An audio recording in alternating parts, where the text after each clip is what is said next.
Welcome to Fix and Fly, the business podcast, which identifies common business issues for you to watch out for in your day-to-day business life. So tune in every fortnight where we speak to leaders of corporates to SMEs where you can implement their strategies into your business. I'm your host, Larissa Logan from Fixity, where we help turn businesses around. Hi, Mike. Welcome to the Fix and Fly podcast. Hey, how you going? Yeah, good, thank you. I'm so glad you can join me today. I'm so passionate about the construction sector and the work that we do together. I would really like our listeners to understand a bit more around that. So can you tell us a little bit about yourself? Yeah, so we've got a company, Number 8 Solutions, and what we are, we're an asset realisation platform. We help companies and install practitioners when it comes to realising assets for a company has assets that are no longer being used to be productive. We help take them to market and help them get the best return they possibly can on those in a good quick turnaround. And also for insolvency practitioners, say if a company is no longer operational, we'll come in and we'll help realise the assets for them so that the proceeds can be returned to their creditors. Yeah, and so I see that you're doing a lot in the construction sector at the moment. Do you want to talk to me about some of the assets that you're selling? Yeah, so we're doing quite a bit of work there, and it can be right across the board when it comes to the different kinds of assets. We've done a lot on the side of scaffolding because pretty much every construction project is going to need scaffolding, and with a slowdown. There's quite a bit of competition in the scaffolding side of things. So there's been a few companies that have unfortunately folded. So we've helped move on the assets there. So you're obviously having conversations with a lot of these business owners. What are some of the things that they're saying to you about why their business maybe didn't make it? I think sometimes it comes down to there's been quite a bit of competition in that scaffolding sector, and it's quite hard to differentiate your offering. You're basically offering the same product, and then it comes down to your availability and your cost. You're going to be providing a platform around a building, and there's I guess from a client's point of view, if you don't have a relationship with them, like what's the difference between you doing the job and the next guy? Mm-hmm. So it's very competitive. Yeah, and I think on that cost piece, a lot of these businesses don't actually understand their true costs. And I suspect in a scaffolding business, right, labour would be one of the largest costs in that business because you need people to put it up. We don't yet have robots doing that. No. So I think a lot of businesses don't understand the true cost of labour. They think, okay, Johnny's $28 an hour. I'm going to charge him out at $45. I'm sweet. I'm covered. But actually what they haven't taken into account is the employer's KiwiSaver 3% contribution or more, ACC levies, ECST tax, other bits and pieces like that. And then also considering, well, should there be a charge for my overheads per, labour dollar? And once you start adding that up, quite quickly you realise that $45 turns into $70 or $80. For sure, yeah. And basically the kit sets, you have to, every single pole you see there has to be handled manually. So what you're saying about labour is true. And then there's the lease costs too, because once you take it down, you have to store it somewhere, and that takes up a lot of space. So it's not a cheap exercise. Yeah. No. And I guess behind the numbers are people. So what kind of conversations are you having with these business owners? It can't be easy for them having to sell the assets of their business. No, it's not. And a lot of the time you can understand. By time we're speaking with them, they're actually quite pragmatic. They've made the decision, and they're looking to basically realise their assets, and that solves problems for them. They're kind of looking forward to the process almost a lot of the time when we're dealing with them. One side of the construction industry that we're working with at the moment is when there's large projects coming to the end of they're reaching completion, and this is one of the more positive sides. So this is a project that's gone ahead and it's coming to the end, and basically the gear's no longer needed, the equipment's no longer needed, and we can then sell those assets back into the market, and someone else can be productive with them. So it's that's where you're sort of basically feeding back into the industry, and people, there can be more growth from that. And at the end of the day, there's a little bit more cash that comes back into the construction project. Yeah, that's some really good news stories there. Because what comes to mind for me immediately is when I see a ute, a brand new ute on Full the balance sheet. Yeah. There are just so many of those hitting the market at the moment. How are they holding up value? Well, that's always the thing. It's almost like if you're going into a construction company that has gone under, there's always the Ford Ranger that you have to deal with. And of course it depends on the model. But yeah, they tend to go for the lower end of the market when you look at, say, what's going on in Trade Me there. Those prices are basically what people are asking for. If they were exactly where the market needed to be, that you wouldn't see the truck because it would have sold already. So you can ask for any price you want if you have an unlimited amount of time. But when it comes to the reality, they tend to be down that lower end of the values you see there. So if you've got a ute on the balance sheet, then you should be looking at it from a value perspective at the lower end. Yeah, the lower end of what you see out there is what realistically what that's actually worth. Yeah. There could be some interesting factors affecting that even more with the Strait of Hormuz being closed, the oil shock. Yeah. Well, that's another cost that people aren't factoring in, right? So I'm speaking with clients now and they're saying to me, we know there is going to be an impact to our business, particularly if you're in construction and you're travelling all over town, country, to get from A to B for your jobs, your projects. But they haven't factored that in. Yeah, because it's not just, because say if we go back to the utes, they're heavy vehicles running diesel engines. They're not, they use a lot of fuel, but then all the other construction equipment, the generators, the excavators, graders, everything that you need there, it's all running on diesel, and it's So do you think that's pushing down the value because of that increased running cost? I think maybe where they can get substitutes, like say for road vehicles, but there are really no substitutes when it comes to the other construction equipment. There's not.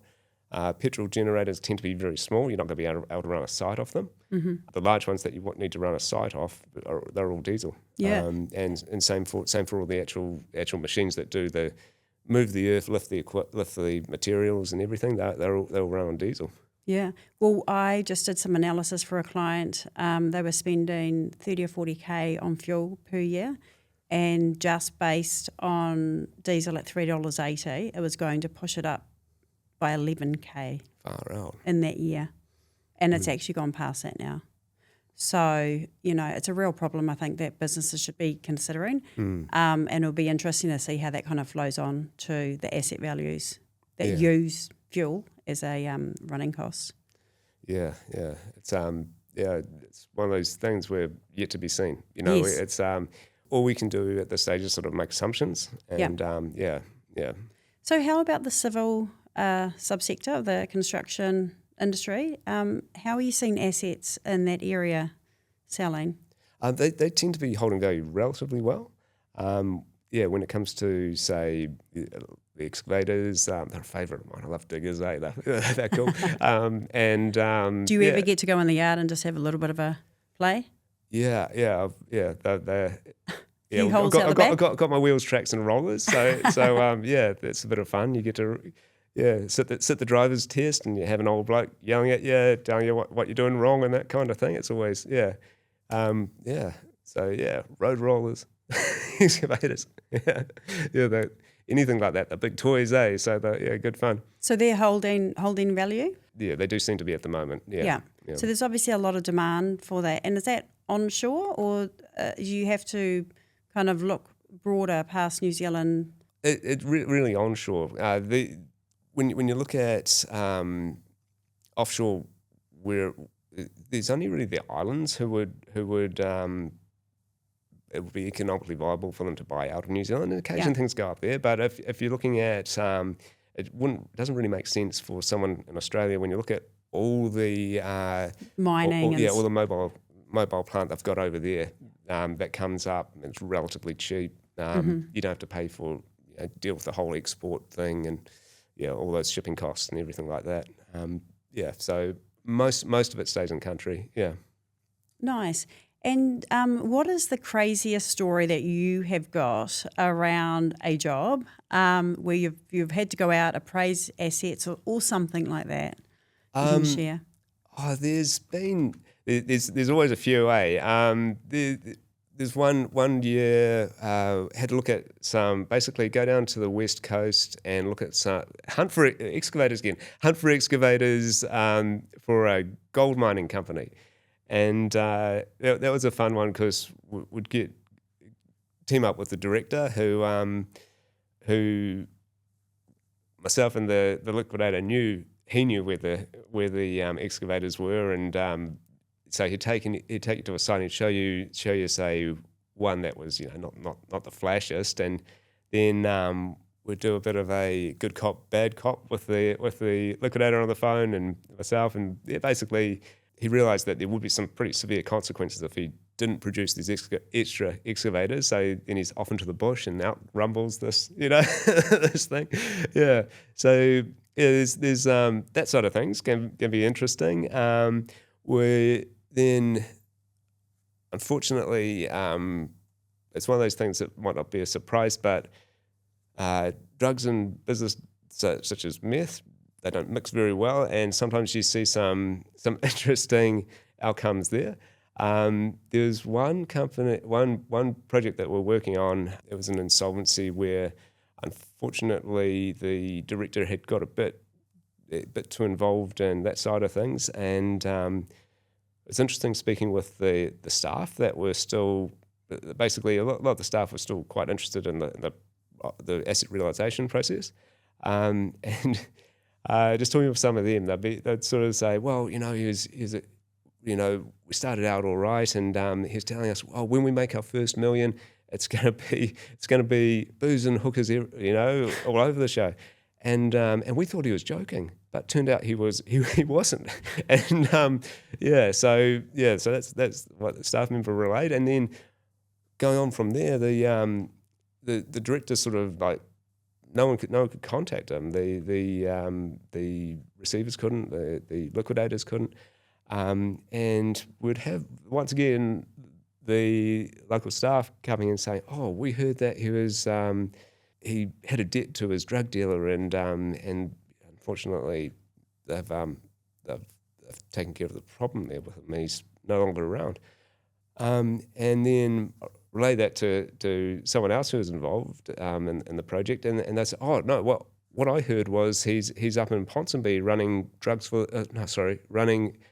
he's up in Ponsonby running guns for the Serbian mafia." So both equally unlikely and never a boring day. Are they equally unlikely, or I don't know? But one of these things where it's I just hope he's okay. So you're always kind of chasing down assets, trying to find out where they are. Well, thankfully not always. Like a lot of the time, it's quite straightforward. Here's the assets, and they're right there. That they are what we were told they are, or told they were going to be. It's not too often we have to do the hunting, but it is a bit of fun. Sometimes you can even. Someone will say, "Oh, this is a forestry job, and we're trying to get in touch with the director. We've got this rough idea of where this asset is," and you pull up Google Maps and sort of say, "Oh, that looks like something casting a shadow in the bush," and you can try.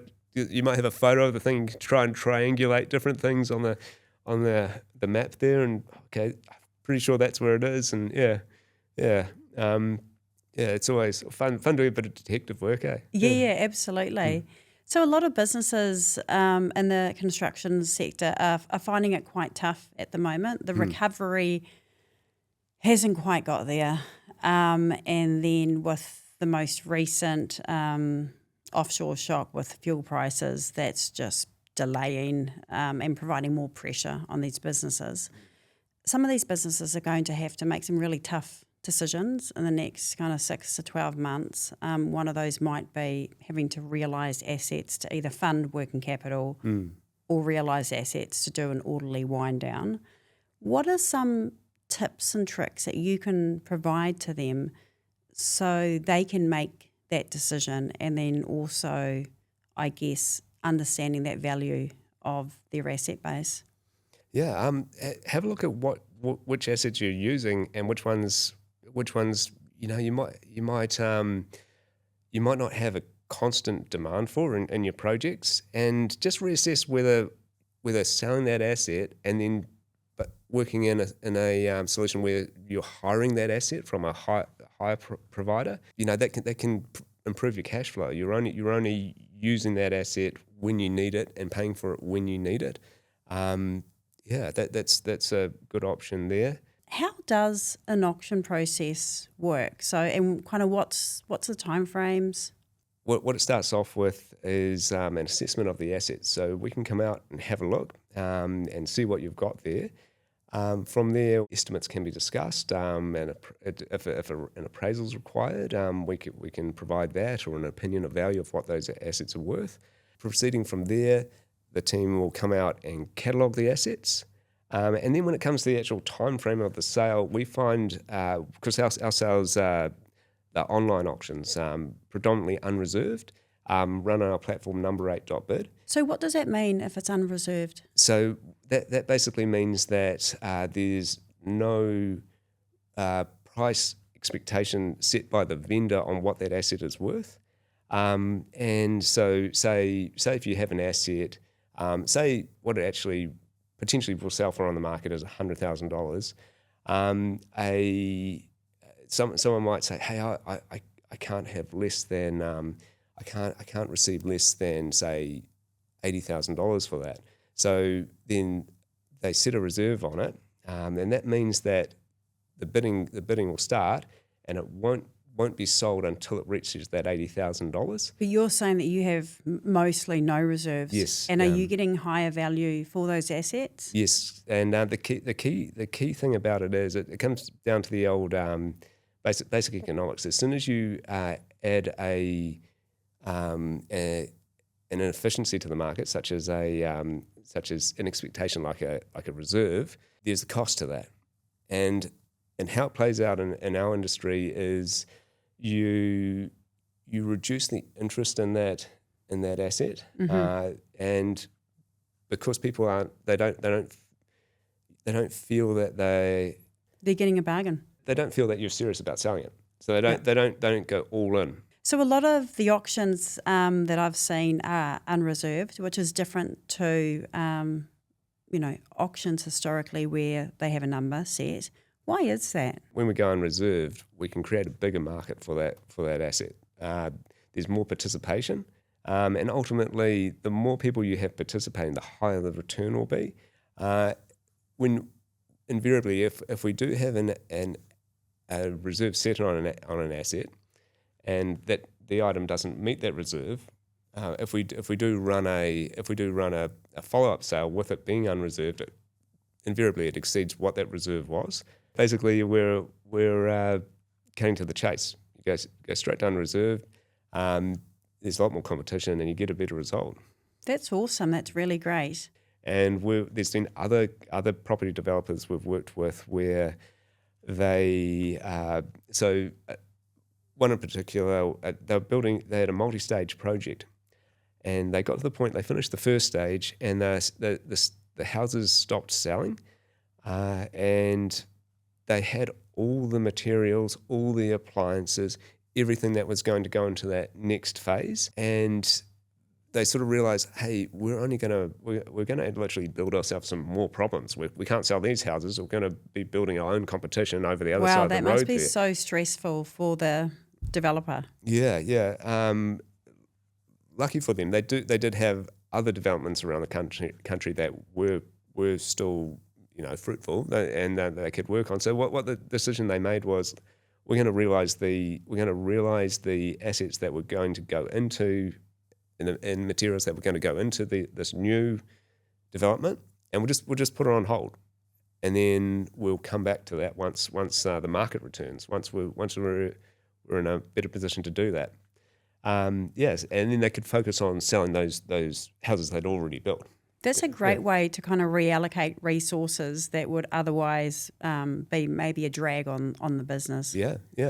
And when it comes to say things like it, because we don't just do industrial equipment. When it comes to say things like appliances, we get some really good returns for people. We're involved in one of the larger appliance retailers. Their sell down when they closed, and the initial round of sales, we were getting close to an average of 90 cents in the cost or the return.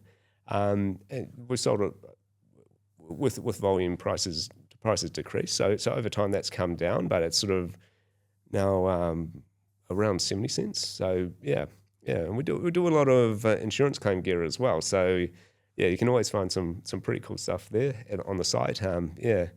There's home televisions, game consoles. It's always fun looking through Number 8's website. Oh, you never know. You never know what there's going to be. It can be one day. It can be a big, it can be a sort of a sheet metal manufacturer. Next day, a hair salon, then a brewery. Yeah. Off to Wanaka this afternoon to look at some brewery equipment. So So where do you see, you're obviously seeing stuff on the ground with business owners and liquidators in regard to construction sector assets. Where do you see the sector heading in the next kind of 6 to 12 months with what you're seeing?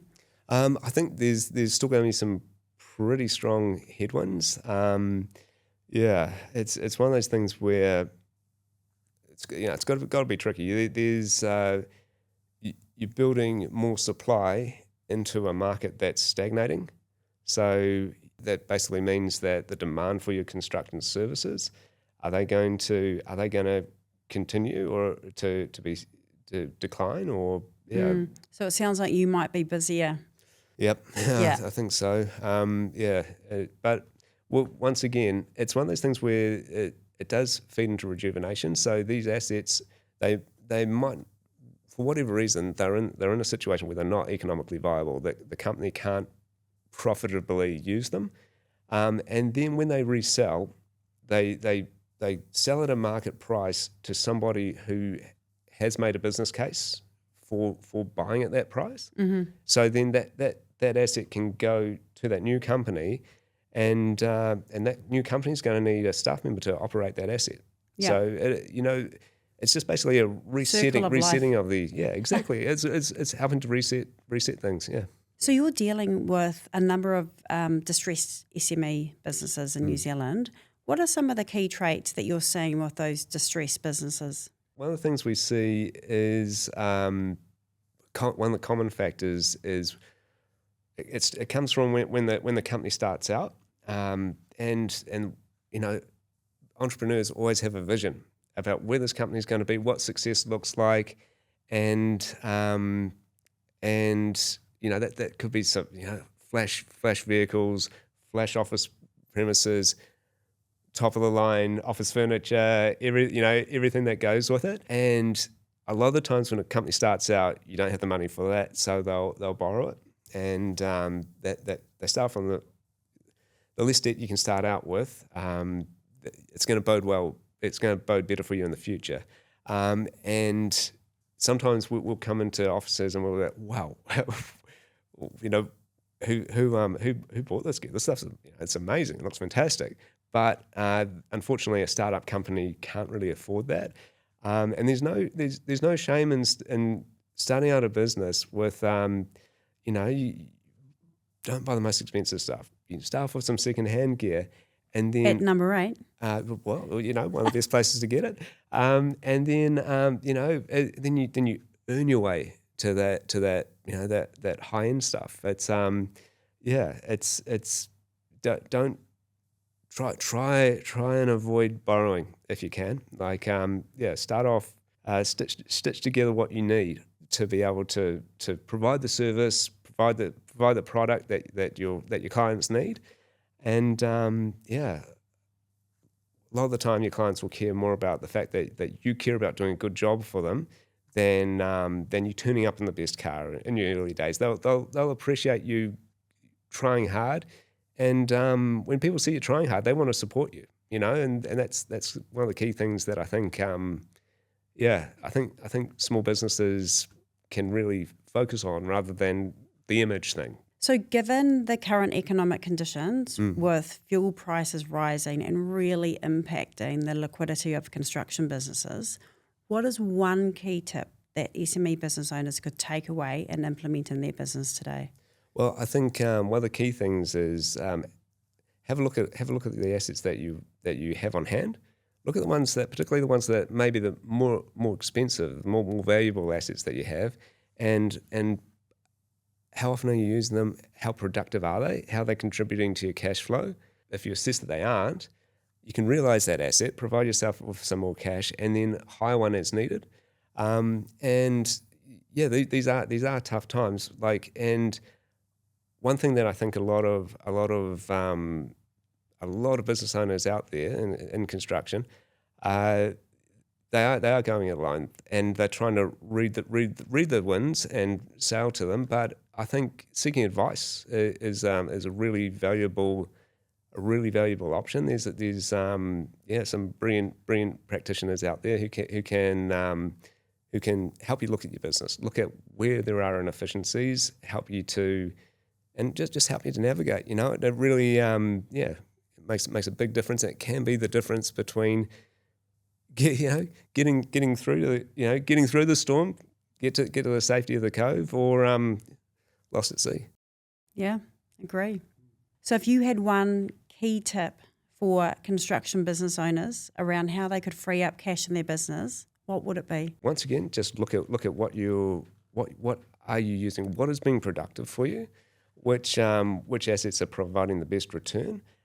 Is there anything that's particularly expensive, say a valuable piece of kit that you aren't using that often, that you could say, if you were to sell it, you'd provide yourself with a bit of cash flow, and then you could hire one as needed, and then assess things like, say, your storage situation.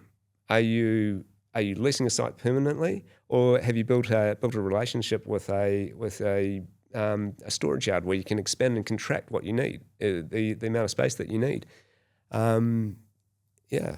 That's some great advice. Thank you so much for joining me today and talking about the construction sector. I'm sure that our listeners are going to take away lots of key tips to implement into their business.